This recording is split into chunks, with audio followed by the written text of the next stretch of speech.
এই বাংলার জমিন ও নাস্তিকরা একাধিকবার এই ইস্যুটাকে ব্যবহার করেছে। এই ব্যাপারে আগামীতেও সকলে সতর্ক থাকা দরকার। মুফাসসিল ইসলাম নামে একটা নাস্তিককে হয়তো অনেক যুবকরাই চেনেন না?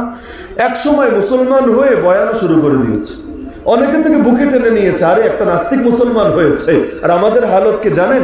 যদি সংবাদ পান যে শাহবাগ জামে একটা ছেলে হাফেজ হয়েছে, দিলে এত বেশি আনন্দ লাগবে না। তো যদি খবর পান একটা নায়িকা এক ওয়াক্ত নামাজ পড়েছে, দেখবেন পাবলিকের উচ্ছ্বাসে শেষ না, সবাই মিলে আলহামদুলিল্লাহ, শুকুর আলহামদুলিল্লাহ, এটা নিয়ে লেখালেখি, এটা নিয়ে ঝাপাঝাপি, কাপাকাপি সব শুরু করে দিবে। আর একদিকে হাফেজ হয়, আলেম হয়, এতে মজা পায় না।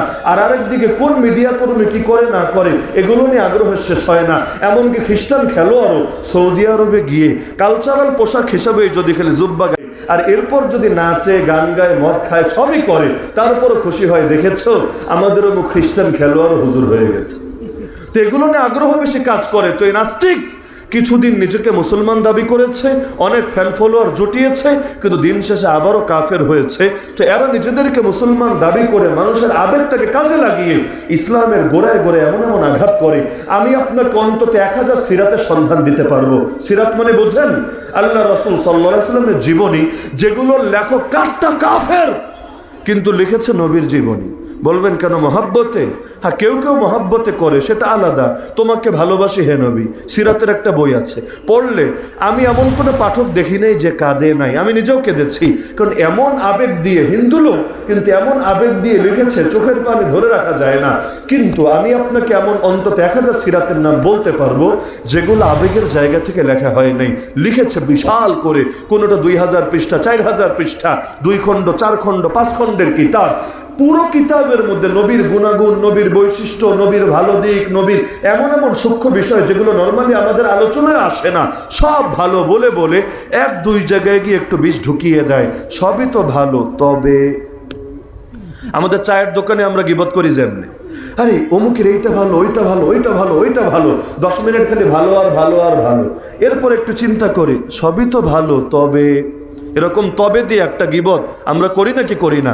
আমাদের বুজুর্গরা অনেক সময় এজন্য বলেন অন্যরা নিয়ে আলাপ করারই দরকার, প্রশংসাও দরকার নেই। কারণ আলোচনা করতে করতে কখন সমালোচনা হয়ে যাবে তুমি নিজেও টের পাবা না। সব ভালো, খালি হুজুরটা এমনি হাঁটে কা, সব ভালো, হুজুরটা এমনি চলে কা। এখন তো হুজুররা যা করে তাই হয়ে যায় দোষ, এমনি বলে কেন, এমনি করে কেন, এমনি চলে কেন, যে যেটা করবে সেটাতেই হয়ে যাবে দোষ। তো এখন এই সমালোচনার এক মাদ্দা, যারে দেখতে পারি না তার চলন বাঁকা। এক মহিলা ছিল, তার স্বামী হলো বড় পিসা, মুরিদও অনেক, কিন্তু মহিলার চোখে হুজুরের ভাল লাগে না। আর বউ তো বউই, কয় বউয়ের চোখে স্বামী বড় আল্লাহওয়ালা, বড় পীর মাশায়েখ, বড় হুজুর হতে পেরেছে। তো এখন একদিন ঘরে এসেছে বুজুর্গ, মহিলা তার টিটকারি মেরে বলে, আচ্ছা তুমি কেমন পীর হলা? আজকে একজন পীর সাহেব দেখেছে আমাদের বাড়ির ছাদের উপর দিয়ে শু করে উড়ে চলে গেছে, পুরো সুপারম্যানের মতো আর কি। কোনো বিমান নাই, হেলিকপ্টার নাই, কিচ্ছু নাই। এটা দেখলে তো যে কেউ অবাক হবে। যদি এমন হয় হেলিকপ্টার ছাড়ে এক হুজুর এসে আসমান থেকে ডাইরেক্ট স্টেজে পড়ে বয়ান শুরু করে দিয়েছে, আরে কাফেরও তো এই দৃশ্য দেখে মুসলমান হয়ে যেতে পারে। তো এখন তারা শোনাচ্ছে, তুমি কি পীর হলা? পীর হলো তো এমন পীর হওয়া দরকার। এবার সেই বুজুর্গ বলছে, আচ্ছা আসলে কি সে বড় পীর, বড় বুজুর্গ? বললো হ্যাঁ, হুজুর হলো তো এমনই হওয়া দরকার। এবার সে আল্লাহর বান্দা বললো, আসলে সেই লোকটা আমিই ছিলাম।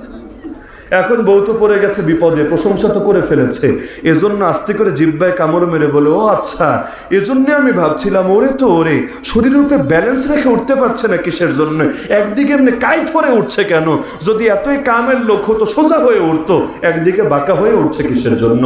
এতক্ষণে বুঝেছি যে আল্লাহ তুমি ছিলা।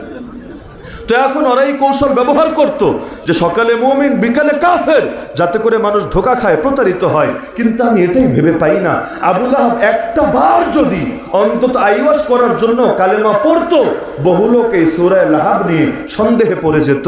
কিন্তু ওই যে আগেই বলেছি, আমার আল্লাহ তাআলার ফয়সালার বাইরে কেউ কিছুই করতে পারে না। আমার আল্লাহ কপালে হেদায়েত লিখে রাখেন নাই, যার কারণে এমন সাধারণ একটা বুদ্ধিও চিরটা জীবন বসে ওদের মাথায় একবার একবারও আসে নাই। তো বলছিলাম যে জমিন সৃষ্টি করেছেন যিনি, জমিনের ব্যাপারে সবচাইতে ভালো জানবেনও তিনি। এটাই লজিক, এটাই যুক্তির কথা, এটাই বুদ্ধির কথা। তো কিভাবে জীবন চালালে জীবন সুন্দর হবে, কিভাবে পরিবার চালালে পরিবার সুন্দর হবে, কিভাবে সমাজ চালালে সমাজ সুন্দর হবে, কিভাবে রাষ্ট্র চালালে রাষ্ট্র সুন্দর হবে, রাজনীতি কেমন হলে পারফেক্ট রাজনীতি হবে, অর্থনীতি কেমন হলে পারফেক্ট অর্থনীতি হবে, সমাজ ব্যবস্থা কেমন হলে পারফেক্ট সমাজ ব্যবস্থা হবে, বিচার আচার আইন কানুন কেমন হলে পারফেক্ট বিচার আচার আইন কানুন হবে, এটা সবচাইতে বেশি কি বান্দা ভালো জানবে না আল্লাহ ভালো জানবে?